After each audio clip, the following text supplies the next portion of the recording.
میرے محترم بھائیوں، بہنوں، دوستوں، بچوں، بچیوں، رمضان کی برکتیں اللہ تعالی ہم سب کو نصیب فرمائے۔ اب تو جاتا ہوا رمضان ہے۔ ایک مرتبہ اللہ کے نبی صلی اللہ علیہ وسلم اپنے صحابہ سے فرما رہے تھے کہ بنی اسرائیل میں 4 انبیاء تھے جنہوں نے 80 سال اللہ کے راستے میں جہاد کیا۔ تو صحابہ افسوس سے کہنے لگے، یا رسول اللہ، ہماری تو عمر بھی 80 سال نہیں ہوتی، کم لوگ ہی اس عمر تک جاتے ہیں، اور جب 80 سال کے ہو جاتے بھی ہیں تو کسی کام کے نہیں رہتے، تو پھر وہ تو ہم سے بہت آگے نکل جائیں گے۔ تو میں قربان جاؤں ان صحابہ پر جن کی دلداری کے لیے اللہ قرآن اتارتے تھے۔ سبحان اللہ۔ ایک واقعہ یاد آ گیا، ایک آیت آئی، لا یستوی القاعدون من المؤمنین والمجاہدون فی سبیل اللہ۔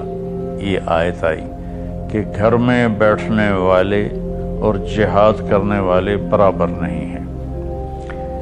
جب آپ نے یہ آیت سنائی تو اس محفل میں ایک صحابی بیٹھے ہیں، عبداللہ بن ام مکتوم، وہ نابینا تھے۔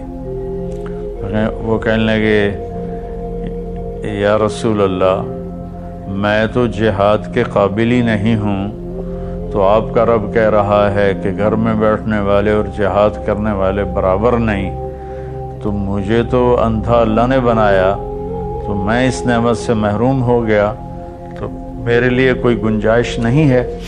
تو سبحان اللہ، جبریل دوبارہ واپس آئے ایک لفظ لے کر، پورا جملہ نہیں، صرف ایک لفظ۔ پہلے آیت اتری، لا یستوی القاعدون من المؤمنین والمجاہدون فی سبیل اللہ۔ تو ابھی عبداللہ بن ام مکتوم کی فریاد ختم ہوئی کہ جبریل اتر آیا کہ یا رسول اللہ، اللہ فرما رہے ہیں، اب اس آیت کو یوں پڑھا جائے، لا یستوی القاعدون من المؤمنین غیر اولی الضرر والمجاہدون فی سبیل اللہ، کہ جو لوگ گھر میں بیٹھے ہوئے ہیں اور ان کو کوئی عذر نہیں ہے اور وہ اللہ کے راستے میں جہاد نہیں کرتے، تو وہ اور اللہ کے راستے میں جہاد کرنے والے برابر نہیں۔ ہاں، جن کو عذر ہے اور وہ اس عذر کی وجہ سے نہیں جا سکتے، تو ان کے لیے اتنا ہی اجر ہے جتنا اللہ کے راستے میں جہاد کرنے والوں کا اجر ہے۔ یہ ایک ایسی جماعت اللہ نے دنیا میں بھیجی، 1,24,000 صحابہ تو حج میں تھے، صحابہ کی تعداد اس سے زیادہ ہے، وہ 1,24,000 حج کی حاضری تھی۔ تو اللہ تعالیٰ نے ان کی طفیل پوری امت پہ کرم کیا۔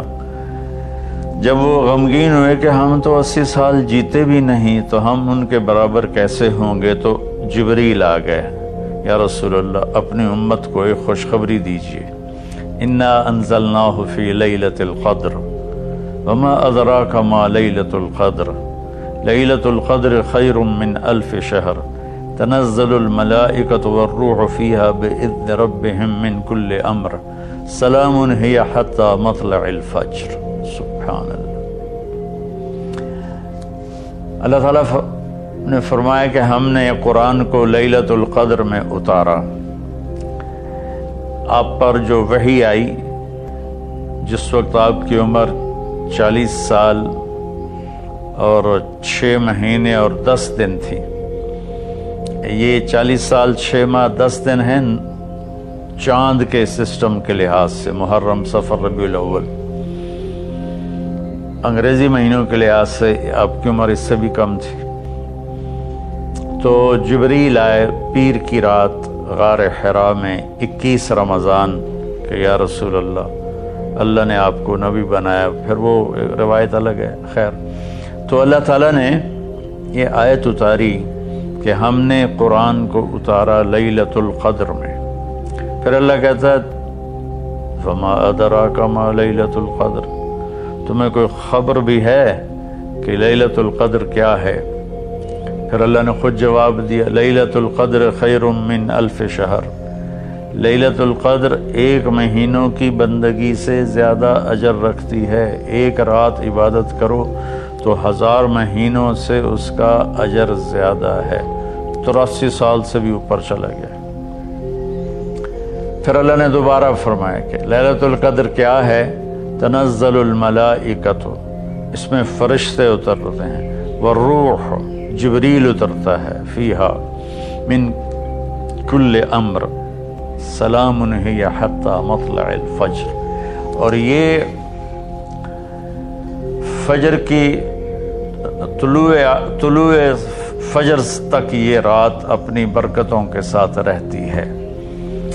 اب اللہ تعالیٰ نے لفظ قدر کے جتنے مطلب تھے نا، سب کا احاطہ کیا ہے اس چھوٹی سی صورت میں۔ انا انزلناہ فی لیلۃ القدر، ہم نے اس کو لیلۃ القدر میں اتارا۔ وما ادراک ما لیلۃ القدر، تمہیں پتہ ہے لیلۃ القدر کیا ہے؟ تو قدر کا معنی قیمت بھی ہوتا ہے، تو اللہ نے کہا لیلۃ القدر خیر من 1000 شہر، کہ اس کی قیمت 1000 مہینوں سے بھی زیادہ ہے۔ قدر کا معنی تعظیم بھی ہوتا ہے۔ تو اللہ تعالیٰ نے اگلے میں یہ ارشاد فرمایا کہ یہ ایسی تعظیم والی رات ہے کہ جبریل بھی آتا ہے زمین پر اور فرشتے بھی آتے ہیں زمین پر۔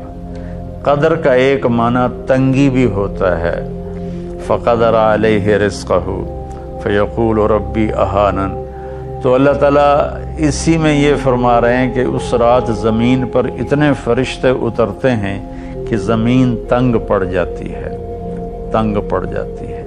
اور قدر کا معنی پیمائش بھی ہوتا ہے، تو اللہ تعالیٰ نے کہا سلام ہی حتی مطلع الفجر، اس رات کی لمبائی چوڑائی کیا ہے؟ سورج ڈوبنے سے اس کی رحمتیں شروع ہوتی ہیں اور فجر کے طلوع ہونے تک اس کی رحمتیں باقی رہتی ہیں۔ اس طرح قدر کے لفظ کے ہر معنی کو اللہ نے انتہائی خوبصورتی کے ساتھ اس چھوٹی سی صورت میں بیان فرمایا۔ تو اللہ تعالیٰ نے ہمیں اتنی ہمارے ساتھ مہربانی فرمائی کہ ہم اگر 1 رات جاگ لیں تو ہم 83 سال کی بندگی سے زیادہ اجر پا سکتے ہیں، لیکن اللہ نے اس کو چھپا دیا۔ 21، 23، 25، 27، 29 ان 5 راتوں میں چھپا دیا۔ اچھا، چھپایا کیوں؟ کہ اگر اللہ تعالیٰ بتا دیتے کہ فلاں رات ہے، اور اللہ کو تو پتہ تھا کہ آگے آنے والی امت غافل ہوگی، تو متعین ہونے کے بعد پھر کوئی غافل ہوتا، نافرمانی کرتا، کوئی برا کام کرتا تو پوری امت پر عذاب آ سکتا تھا۔ تو اللہ تعالیٰ نے اپنے فضل سے اسے چھپا دیا۔ ایک تو اس وجہ سے کہ معلوم ہونے کے بعد قدر نہ کریں تو پکڑ آئے گی، دوسرا اس طرح کہ ہمیں 5 راتیں جاگنے کا موقع مل جاتا ہے کہ شاید یہ رات ہو، شاید